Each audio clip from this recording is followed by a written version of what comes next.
Students, आज हम लोगों का पार्ट 5 है हाइड्रोकार्बन पार्ट 5 और एल्केन में हम लोगों का चल रहा है केमिकल प्रॉपर्टीज़ और केमिकल प्रॉपर्टीज़ एल्केन में ये हम लोगों का होगा लेक्चर 5। तो स्टूडेंट्स, अगर चैनल को सब्सक्राइब ना किए हो तो तुरंत हम लोग सब्सक्राइब कर सकते हैं। तो हम लोग देखते हैं अगला प्रॉपर्टीज़ इस एल्केन का। तो आगे लेते हैं हम लोग अगली प्रॉपर्टी में आइसोमेराइजेशन।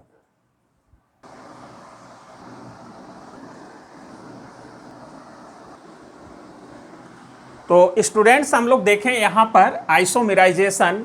आइसोमेराइजेशन का मतलब यहां पर है कि conversion of one isomer into its other isomer is called isomerisation. कहने का मतलब है कि जो आपका स्ट्रक्चर दिया गया है, जो कंपाउंड दिया गया है जिस फॉर्म में, अगर हम उसी को उसका स्ट्रक्चर अगर हम चेंज कर दें, उसको दूसरे रूप में अगर हम लोग लिख दें, तो वो क्या होगा कि वो उसका आइसोमर बन जाएगा, लेकिन उस प्रोसेस को आइसोमेराइजेशन कहेंगे। तो यहाँ पर हम लोग अगर देखें कि नॉर्मल एल्केन अगर हम लोग ले लें जिसमें कार्बन क्या हो, कम से कम 4 कार्बन हो, तो अब यहाँ पर एनहाइड्रस AlCl3 और कंसंट्रेट HCl अगर हम लोग ले लें 165 डिग्री सेल्सियस पर, तो इसका क्या होता है, ब्रांचिंग हो जाता है। ध्यान दें कि उसका चैन आइसोमर बना देना है। वहीं यहाँ पर जो नॉर्मल एल्केन है, जब ये रिएजेंट हम मिलाएंगे तो उसका आप चैन आइसोमर बना दीजिएगा, वही उसका क्या होगा। लेकिन ध्यान दें कि धीरे धीरे ब्रांचिंग करिएगा। मतलब एक मॉलिक्यूल अगर एक बार आप करा रहे हैं तो एक ब्रांचिंग फिर डाल रहे हैं तो फिर दूसरी ब्रांचिंग उसी का करिएगा, ठीक है। तो यहाँ पर हम लोगों को क्या मिल जाएगा, ब्रांच्ड चैन एल्केन, लेकिन कंसंट्रेट HCl अगर और फिर एनहाइड्रस AlCl3 मिला दें तो यहाँ पर बन जाएगा मोर ब्रांच्ड चैन एल्केन, कन्वर्ट हो जाएगा। जैसे एग्जांपल के रूप में हम लोग ले लें, जैसे यहाँ पर है ब्यूटेन। ब्यूटेन में अगर हम लोग ये ले लें और यही 165 डिग्री सेल्सियस कर लें यहाँ पर भी और यहाँ पर भी, तो यहाँ पर होगा क्या कि इसकी ब्रांचिंग हो जाएगा। ये है नॉर्मल ब्यूटेन, ये है नॉर्मल पेंटेन। तो यहाँ पर जब इसकी ब्रांचिंग होगी तो भाई इसको काट करके बीच में जोड़ देंगे, हो गया। ये भाई ये 4 कार्बन का चैन है, ये 3 कार्बन का चैन है, तो ब्रांचिंग हो गया। तो इसका मतलब है कि इस रिएक्शन का प्रोडक्ट आपका हम ये कह सकते हैं, मतलब ये और ये आपस में मिलके ये कंपाउंड का फॉर्मेशन कर लेंगे। है बहुत आसान। बस ये रिएजेंट का फंक्शन यही है कि कोई भी नॉर्मल एल्केन होगा तो उसको क्या करेगा, ब्रांच्ड चैन एल्केन में कन्वर्ट कर देगा। या कोई एल्केन है, अगर ये रिएजेंट मिला रहे हैं तो उसको ब्रांच्ड चैन एल्केन में कन्वर्ट कर देगा। जैसे यहाँ पर है पेंटेन है, ब्रांचिंग कर दिया है ना। ऐसा भी होगा कि इसके और कंसंट्रेशन है, मतलब इसके और मॉलिक्यूल हैं, तो अब ये पर इसी का क्या करेगा, और ब्रांचिंग हो जाएगा। ये कट करके यहाँ पर जुड़ जाएगा तो ये भी बन जाएगा। तो कहने का मतलब ये है कि एक तरह का अगर नंबर ऑफ कार्बन एटम अगर 4 से ज़्यादा हो तो ये मिक्सचर देगा, ठीक है। अब आगे हम लोग देखते हैं अगला। ये तो आइसोमेराइजेशन क्लियर हो गया। अब आगे हम लोग देखते हैं थर्ड।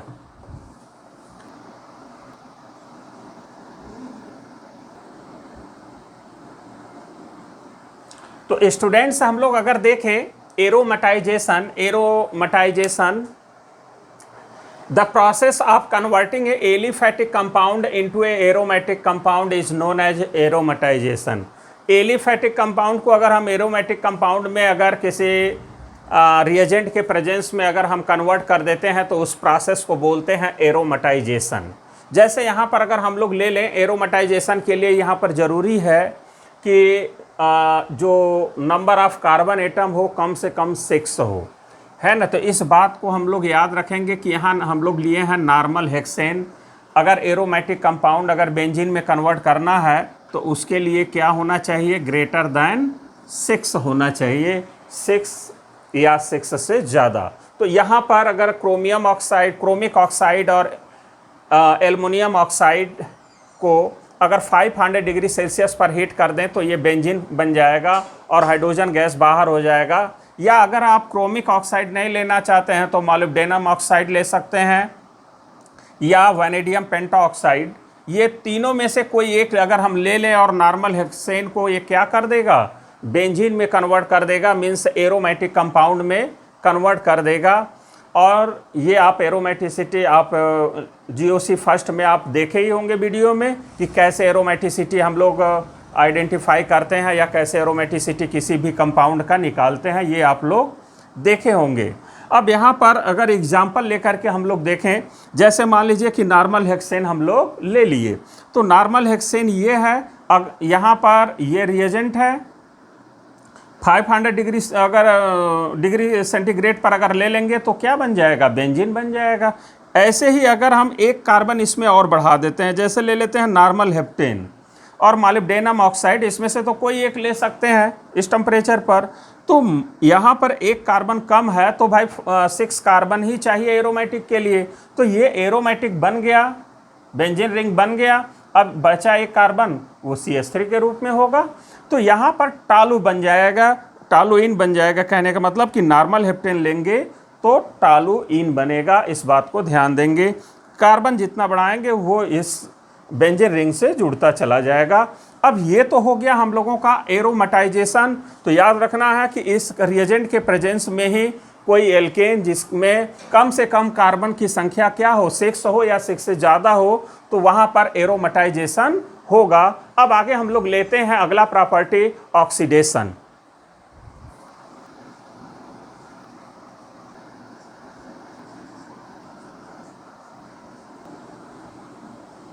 स्टूडेंट्स हम लोग अगर यहाँ पर देखें ऑक्सीडेशन अगला प्रॉपर्टी है हम लोगों का, तो ऑक्सीडेशन में अगर हम लोग देखें कंबशन, भाई ऑक्सीडेशन हम लोग कई तरह से देखेंगे, उसमें सबसे फर्स्ट हम लोग अगर लें तो कंबशन या जिसको बोलते हैं कंप्लीट ऑक्सीडेशन, या ये हम लोग कह सकते हैं कि ये हीट प्रोडक्शन में यूज़ किया जाता है। ये रिएक्शन जब यूज मतलब जैसा रिक्वायरमेंट होता है उसके हिसाब से हाइड्रोकार्बन को जला करके ढेर सारे एनर्जी को प्राप्त करते हैं हम लोग।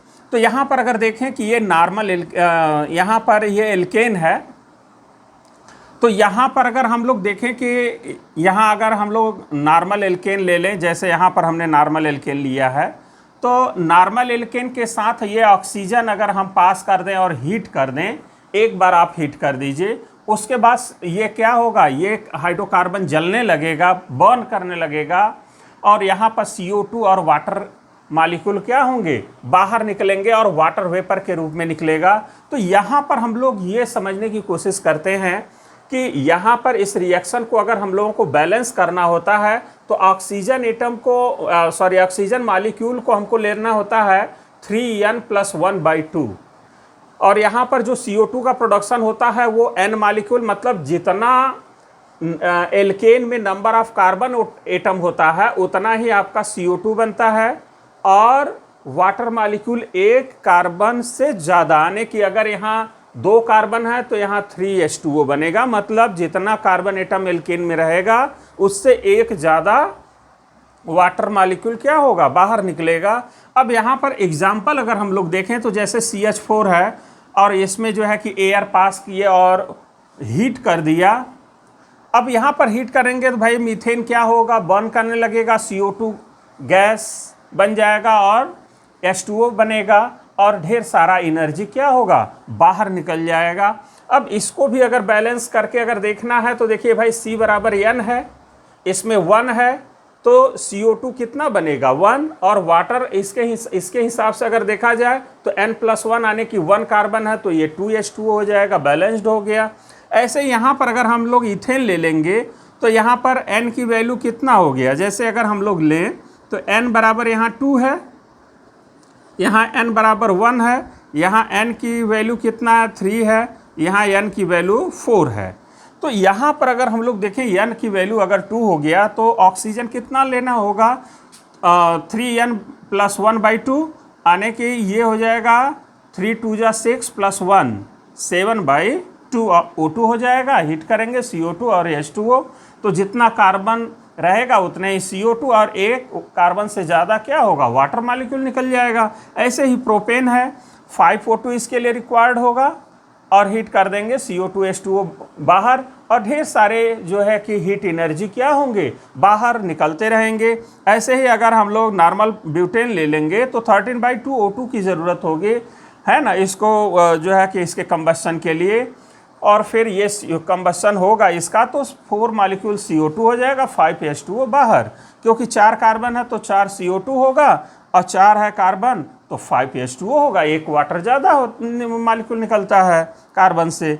यहाँ पर अगर थोड़ा सा इन लोगों से देखें तो डिफरेंट है कि यहाँ हाइड्रोकार्बन आने के जो एल्केन है उसका मॉलिक्यूल हमने 2 कर दिया और 7 O2 कर दिया, मतलब ऑक्सीजन ज़्यादा पास कर दिया, तो ये हो जाएगा CO2 और H2 और हीट बाहर।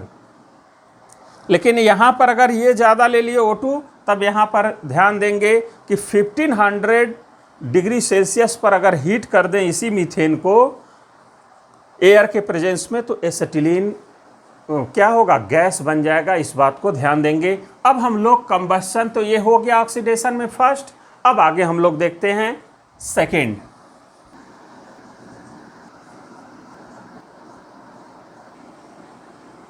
तो स्टूडेंट्स हम लोग अगर देखें यहाँ पर ऑक्सीडेशन में आप लोग जो है कि ये कंबशन देख चुके हैं, अब हम लोग देखते हैं second, incomplete oxidation. Incomplete oxidation का मतलब ये है कि जो हाइड्रोकार्बन है वो कंप्लीटली बर्न नहीं किया है, ठीक। तो अब यहाँ पर जैसे हम लोग ले लिए मीथेन और ऑक्सीजन पास कर दिए, तब तो यहाँ कार्बन मोनोऑक्साइड और वाटर बाहर हो गया। लेकिन इसी मीथेन में अगर हम इनसफिशिएंट अमाउंट ऑफ एयर अगर पास करें, तो अब ये तो कार्बन पूरा जलेगा नहीं, कंबशन इसका पूरा होगा नहीं, कंप्लीट कंबशन होगा नहीं, यानी कि ये एक तरह से हम यूँ कहें कि पूरी तरह से ऑक्सीडाइज नहीं होगा। तो अब यहाँ पर अगर हम लोग इसका देखें कि इसका कंबशन जब पूरा कंप्लीट नहीं हो पाता है तो ये प्रोडक्ट क्या देता है, तो यहाँ CH4 और O2 आने के इनसफिशिएंट अमाउंट ऑफ एयर लेंगे तो आपका कार्बन ब्लैक बन जाएगा। कहने का मतलब है ये जो कार्बन सॉलिड होगा ये पूरी तरह से बर्न नहीं किया, ये ब्लैक कलर का होता है और इसका हम यूज जो है कि जो प्रिंटर का इंक होता है उसको बनाने में ये रिएक्शन यूज किया जाता है, या हम यूँ कहें कि इसी रिएक्शन के थ्रू जो प्रिंटर का जो इंक होता है उसको बनाने में काम लाया जाता है या इसी तरह से बनाया जाता है। तो अब यहाँ पर ये तो हो गया कि इनकम्प्लीट कंबशन। अब आगे हम लोग देखें कि कंट्रोल्ड ऑक्सीडेशन क्या है, ये थर्ड है।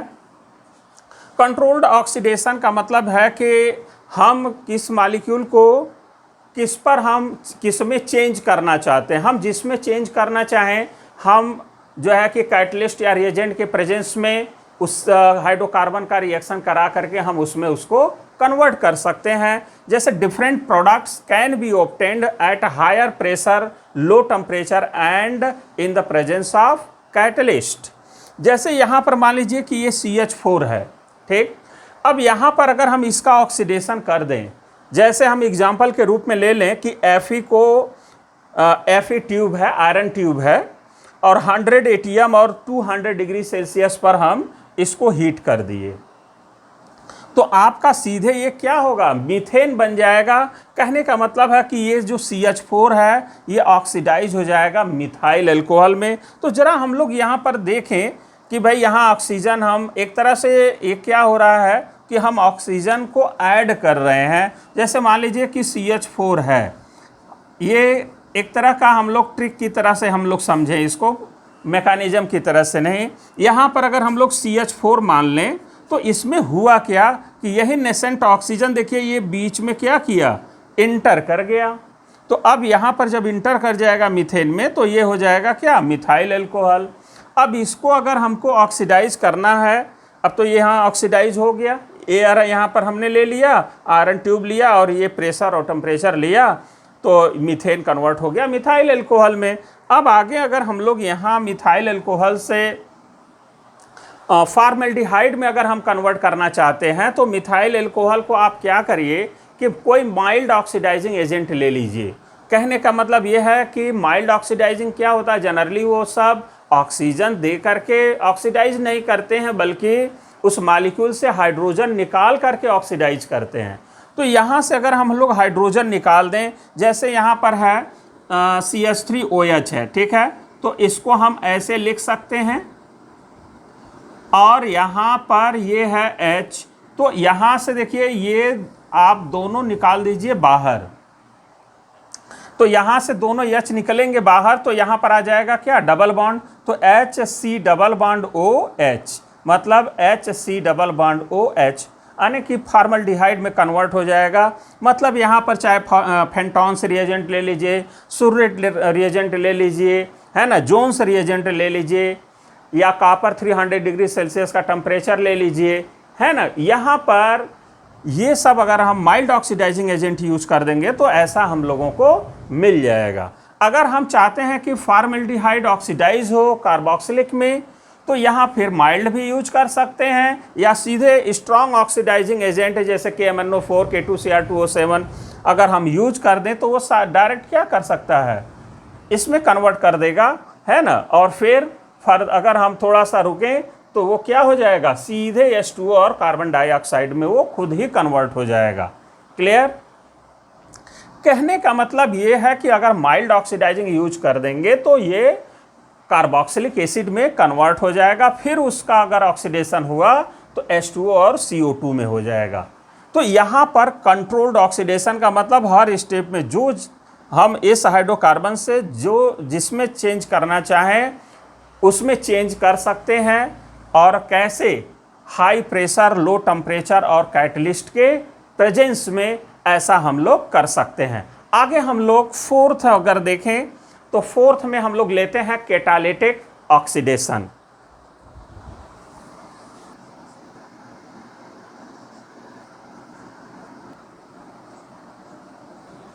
तो स्टूडेंट्स हम लोग अगर देखें यहाँ पर तो फोर्थ हम लोग लेंगे कैटालिटिक ऑक्सीडेशन। कैटालिटिक ऑक्सीडेशन में ये सारे पॉइंट्स।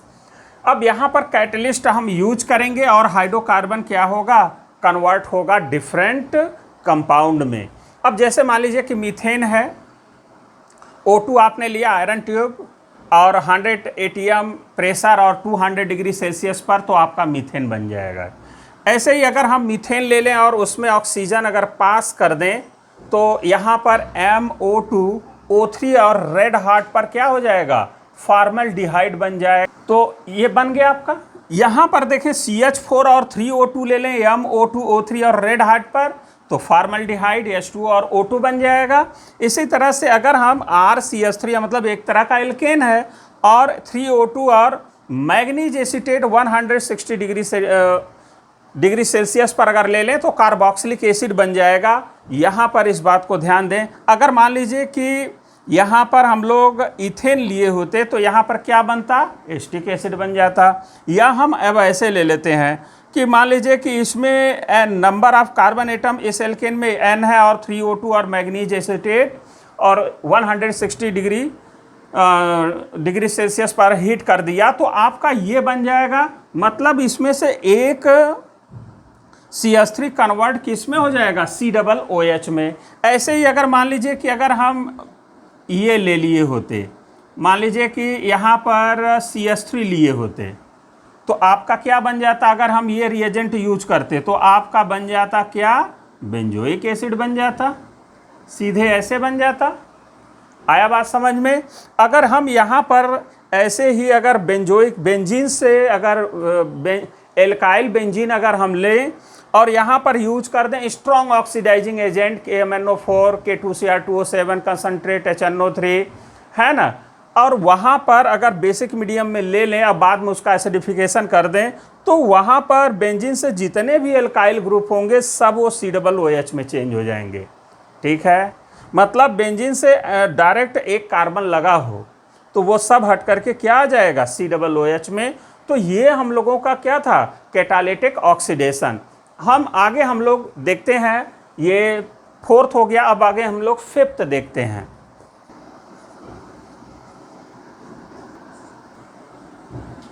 तो स्टूडेंट्स हम लोग अगर देखें फिफ्थ की बात कर लें, केमिकल ऑक्सीडेशन। केमिकल ऑक्सीडेशन जो होगा एल्केन्स कंटेनिंग टर्शियरी हाइड्रोजन।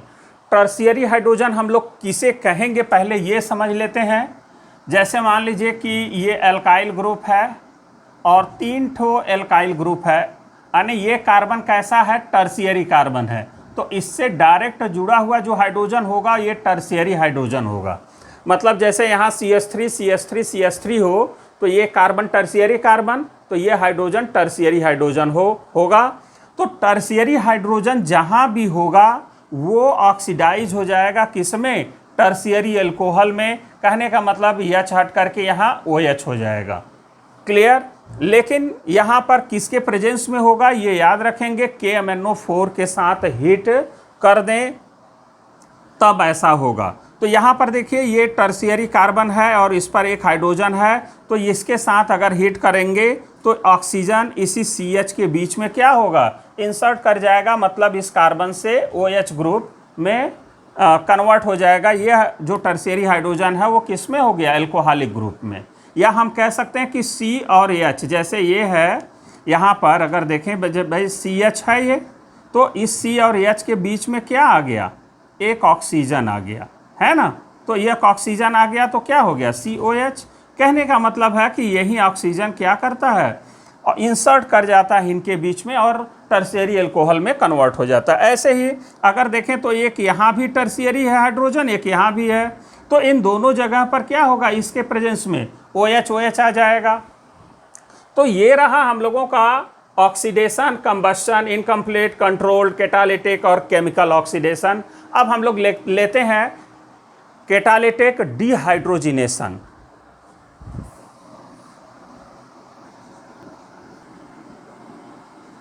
तो स्टूडेंट्स हम लोग अगर देखें फिफ्थ में कैटालिटिक डिहाइड्रोजिनेशन, डिहाइड्रोजिनेशन का मतलब removal of hydrogen from the molecule. अगर मॉलिक्यूल से हम हाइड्रोजन निकाल दें तो वो आपका क्या कहलाएगा, डिहाइड्रोजिनेशन। अब यहाँ पर डिहाइड्रोजिनेशन कराने के लिए ये रिएजेंट की ज़रूरत होती है। अब यहाँ पर अगर हमने ले लिया ये ब्यूटेन, उसका वेपर्स ले लिया, भाई गैस तो है ही butane, 1 to 4 members of alkane क्या होते हैं, गैस ही होते हैं। अब यहाँ पर ये जो वेपर्स है ब्यूटेन का, अगर हम इससे रिएक्शन करा दें तो आपका सीधे बन जाएगा ब्यूटोइन। मतलब यहाँ से एक H और एक H यहाँ से निकल के यहाँ पर क्या आ जाएगा, डबल बॉन्ड आ जाएगा, यहाँ पर हाइड्रोजन बाहर निकल जाएगा। इसी प्रोसेस को बोलते हैं डिहाइड्रोजिनेशन। अब आगे है एल्काइलेशन। एल्काइलेशन में अगर हम लोग ध्यान दें कि यहाँ पर जो है कि एल्कीन है और यहाँ पर ये आइसोब्यूटेन है, एक तरह से आइसोब्यूटेन है, ये बॉन्ड टूटेंगे, ये टूटेंगे और ये आपस में इसके प्रेजेंस में क्या होंगे, जुड़ जाएंगे और आइसो ऑक्टेन में कन्वर्ट हो जाएगा। ऐसे ही अगर नेक्स्ट रिएक्शन की बात करें, रिएक्शन विथ कीटोन, तो यहाँ से ये बॉन्ड टूटेगा और यहाँ से ये बॉन्ड टूटेगा, ये आपस में मिलेंगे और ये हाइड्रोजन आके यहाँ पर जुड़ जाएगा और सीधे क्या होगा, इस कंसंट्रेट H2SO4 के प्रेजेंस में ये टर्शियरी अल्कोहल में कन्वर्ट हो जाएगा। इस तरह से ये जो हाइड्रोकार्बन मीन्स एल्केन है, ये आपका किससे, कीटोन से रिएक्ट करके टर्शियरी अल्कोहल बना दिया। तो स्टूडेंट्स इस लेक्चर के लिए इतना ही, इस वीडियो के लिए इतना ही। फिर हम लोग जो है कि अगले वीडियो में मिलेंगे और अगले वीडियो में हम लोग आने के ये पार्ट 6 में मिलेंगे और पार्ट 6 में हम लोग एल्कीन स्टार्ट करेंगे। तो स्टूडेंट्स अगर चैनल को सब्सक्राइब ना किए हो तो जल्दी से हम लोग सब्सक्राइब कर सकते हैं। लाइक शेयर कमेंट्स करते रहें। ठीक है, ओके।